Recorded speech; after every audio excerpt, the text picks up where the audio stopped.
everyone, this is Peta Hewitt, la-artistino. Today I'm going to show you two colouring books. Now these are both by one of my favourite colouring book artists, Lizzie Cullen. As you know, I do a lot of work in her The Magical City books, and I've since moved on to doing the Magical Christmas book as well. We're talking about these books today, and these are beautiful books that have been sent to me for review, but it's very hard for me not to be unbiased because I absolutely love this lady's work. Now, both of these are linked to a country, and the first one here, Buena Vista, is for all things Spanish, and Bon Voyage is for lovers of the French. Now, if we just go on to the first one here, and I'll talk about this book and give you a bit of a flick through. I've actually done a few pictures in this book to test out how different mediums work in here. If I pop it open, when I first got this book I thought the paper wasn't quite the same as the other books, but it is a lovely thick paper with a bit of tooth on it, but it's still fairly smooth. I'll pop through. Okay, you've got this book belongs to with a very simple pattern around there, and you've got the first little picture here, and this is very representative of the pictures that you'll see in this book. I know you are quite used to the more complicated pictures that cover the huge two-page spreads that you get in Lizzie's other books. This one is, I think, a great book for people who don't want to do things so complicated, and I'll get into that. The first part of this book says how to use this book, and it describes that in this book it's a mixture of pictures and proverbs. That's, you know, bits of writing or phrases or Spanish phrases that have been decorated that you can colour in as well.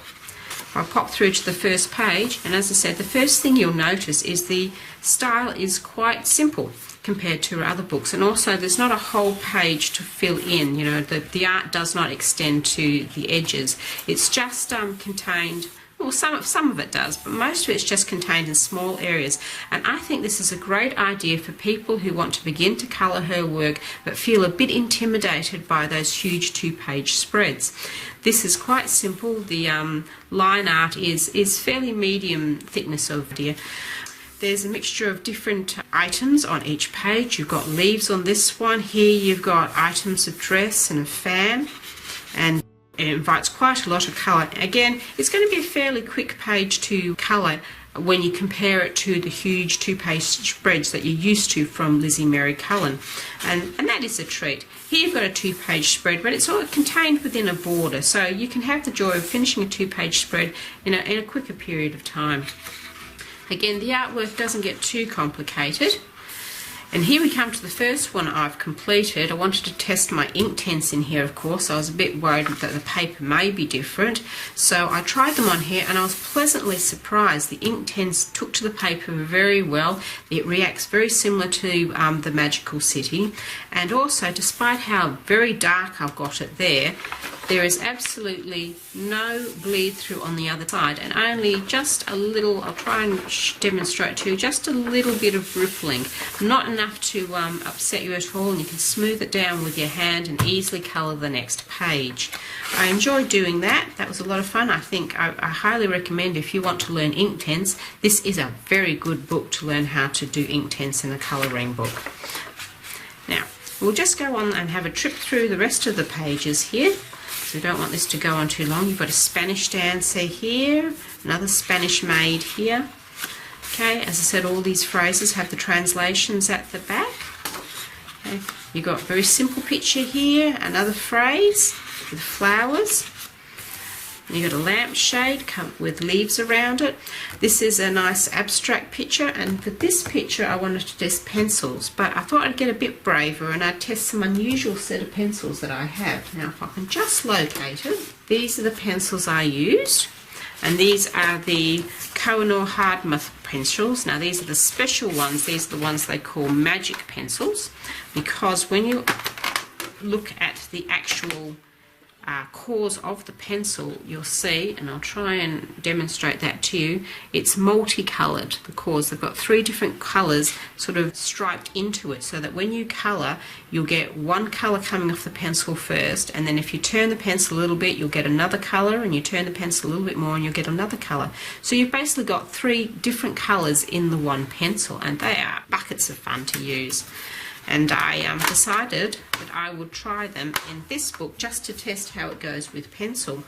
And I love the result, I absolutely do. You can see it can take a nice depth of pencil. I could get quite a few layers on there. The other nice thing I found about the pencils, if you can have a look here, I used one pencil to complete that spiral, and because the different colours started coming off it the more that I used it, I got different colours running through, or different grades of the colour running through the spiral. The same with these leaves here on the outside. I coloured all of those dark green ones with the one pencil, and you've got the three different grades of green coming through as I coloured. And for those people who like to stick to just one pencil and colour an area but feel that maybe that looks a bit too boring, here's a little shortcut that you can give a bit of variety to your picture just by using a pencil with a tricoloured core in them. As for blending the pencils, I gave a go with my Splendor blender. I didn't like how that was going. I think I had to press a bit too hard to get a good blending result. I wasn't really happy with it, but I found if I moved to the Derwent blender, I was much happier with the result that I got, and I got a much better blend. So I would recommend using the Derwent blender if you can get it on these pages, if you like to blend in your pages. This paper will also respond well if you use some sort of liquid odorless spirits type thing, odorless mineral spirits to or other types of blending media to very lightly moisten the pencil and smooth it all out. It would react well to that as well. That looks very similar to the work that you will find in the Magical City, so you can have a go at more complicated things if you're a beginner or an intermediate colourist. There we go, I'll keep going here. As I was saying, I think this paper would take water-based markers very well. I can't foresee. I had a little go at the back of this, and I didn't have any bleed through with my Tombows or with my little fine liner water-based markers. Again, if you're using alcohol markers, that'll bleed through everything, so your Copics and such I wouldn't recommend in this book unless you want to sacrifice the page behind. There's another scarf. There's a lovely simple pictures. I'll flick through quickly because we've got the other one to have a look at too. Lots and lots of sayings. As you say, you can check out your sayings at the back. Oh, and the other thing to note, I think this is a hidden object book too. If I look at the back, yes, it has the answers. So you've got hidden objects to find in this book as well, if you like that aspect of it. It's certainly a bit of fun. I like to tick them off as I find them. Okay, this is one of the more complicated pictures, the double page spread, if you feel ready to tackle one of these. She's got them in there too. I like the thickness of these lines. I'd be very happy to give this to a beginner colourist or somebody who's not quite certain. He's just learning the style of art and doesn't want to do anything too complicated, but wants to colour in some of Lizzie's work, because who wouldn't? Lizzie's work is just gorgeous. Okay, coming to the back of the book here. I'm just making sure I don't skip any pages on you. See, all lovely Spanish scenes using Spanish flowers. Oh, look, I found one. There's a skull with horns right there. Okay, hope I didn't spoil that for anybody. Oh, look. Oh, wow. I like him. A little winged dragon there. He's cool. Some full-page patterns, but mostly these contained patterns with, you could do something outside, like colour of the border or in red or in a black Posca pen, things like that to make things pop if you like, but don't feel obliged to. If you feel like it will work, then do it. There is all the translations for every phrase in the book. If you want to chase it up, that is a wonderful, fun additive. And of course you've got the answers to where all of the hidden objects are. Now we will go on to the second book I have here, which came out at the same time, I believe, and that is the French version, Bon Voyage, also by Lizzie Mary Cullen. Now, one of the differences that you will notice as we flick through this book is that the art style is slightly more complicated and the line width is slightly thinner. Now, where I would say that the Buena Vista is a good beginner's one, this is probably a good intermediate one as well. You can still pop this at beginners. There's some variety of line art, but as you can see, a little bit more complicated than the Buena Vista book. There we go. But we'll flick through this one quickly. That one's gorgeous. That's got quite heavy line art in there. That's quite a wide width. That might put some people off, but at the same time, other people might be grateful if they have difficulty staying in the lines. Okay, again, more complicated. You've got the sayings as well, and in this book, exactly the same. If I'll just quickly nip to the back. This is another hidden object one too. There you've got all the phrases and the translations for everything that's written in French in this book, which is a very cool. Anybody who's learning French will probably love this book, I think. More complicated scenes, most of them once again contained within a border, but just one little bit up from the Buena Vista book. And you've got all things French in here, lots of sayings there.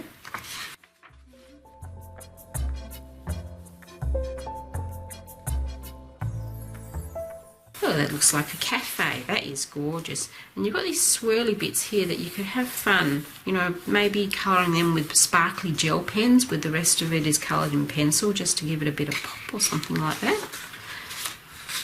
I think I'd try that with that page because I think it'd look lovely. This is great. There's a little animal sitting there. Oh no! Oh, it looks like a fox. He's very stylised and he's kind of hidden in there. That's rather clever. I like that. This is pretty too. There you go. Something a little bit more simple in this book. So you could still give this book if you were a beginner, or give this to a beginner colourist. I think it's somebody who sort of like wants to be a little bit more challenged, I think, with and is happy to spend a bit more time on the art.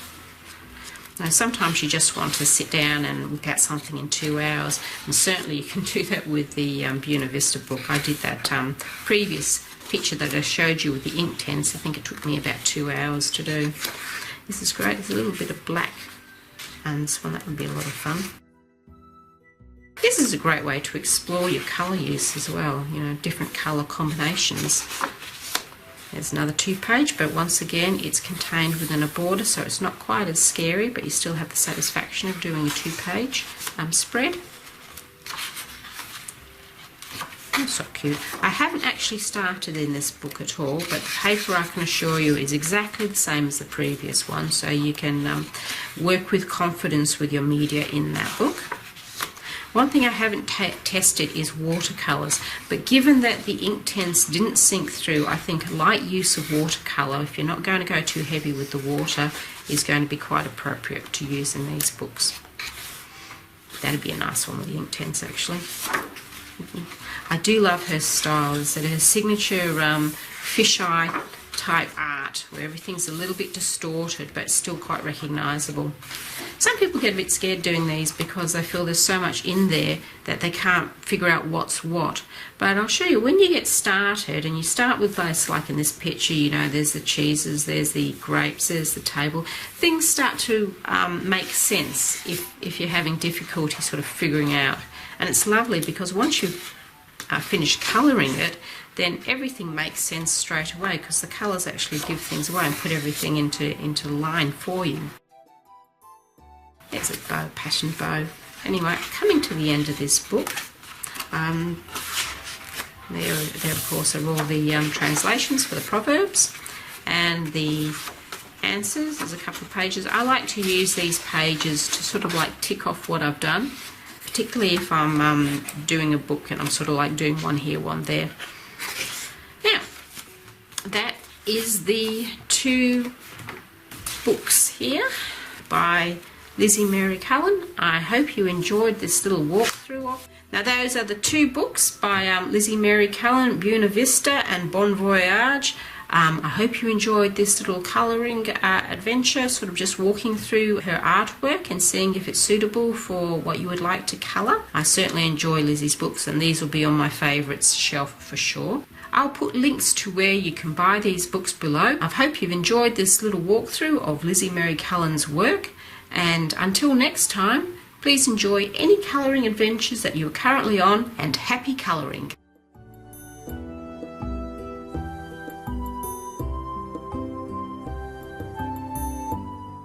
I hope you're enjoying any colouring adventures that you are currently on, and until next time, happy colouring!